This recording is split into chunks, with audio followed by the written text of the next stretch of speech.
nama rabbi qunnamuu jaalate rabbiinis isa qunnamuu ni jaalata. nama rabbi qunnamuu jibbe ammoo rabbiinis isa qunnamuu ni jibba. obboleeyyan kiyya rasuuli rabbii sallallahu alayhi wasallam hadiisa isaa qulqulluu keeysatti akkana jechuun dubbatan: من أحب لقاء الله أحب الله لقاءه. نما ربي كنمو جالته ربي سبحانه وتعالى إسا كنمو جالته. ومن كره لقاء الله أمو نما ربي كنمو جب كره الله لقاءه ربي نس أكسمتي إسا كنمو جباجي سني هذا مؤمنا خيسا تكا: يا رسول ربي إنا لنكره الموت برنتي دؤتنا نجبنا جتيكا فتيغ رسول ربي صلى الله عليه وسلم كس جيبودا.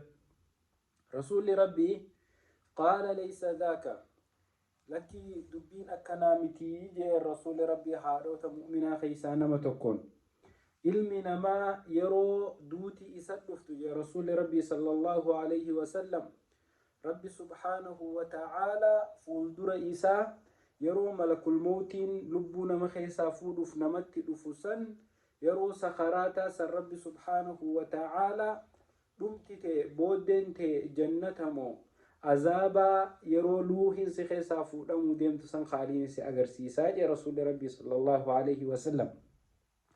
gabrichi tokko yeroo malakul mootii ruuhii keessaa fuudhuu deemu san fuuldura isaa gammachuu isa dura jirtu dalagaaleen gaggaariin isaa irraa qeebalamtee bakka rabbiin isa kaayuu deemu san gizee arke akka malee rabbii isaa kana qunnamuuf ariifata jarjarfata gammadaa jechuu. akkas jee rasuulli rabbii sallallahu alayhi wasallam haadha mu'minaatiif hime. akkasuma ammallee nama tokko ka gizee ruuhiin keessaa bahuu deemtu booddeen isaanii agarsiifamte akka azaaba taate waan qiyaamatti isa eeggatu jechuudha. yeroo kana namtichi hammeenyi guyyaa qiyaamaa isa eeggatu kun rabbii wajjiin wal qunnamuudha jibba, rabbiinis isaa wajjiin wal qunnamuu sababa saniif jibbaa jedhe. kanaaf obboleeyyan keenya warra yeroo malakul mootii ruuhii keessaa fuudhuu deemu jannata isaan agarsiisee ruuhii isaanii san keessaa fuudhu rabbiin nu haa godhu.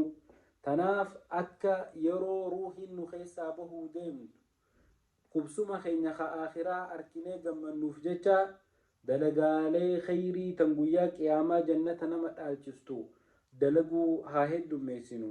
akkasuma ammoo badii hundarraahuu fagaachuu haa heddummeessinu. rabbiin warra isa qunnamuu jaalaturraa nu haa taasisu.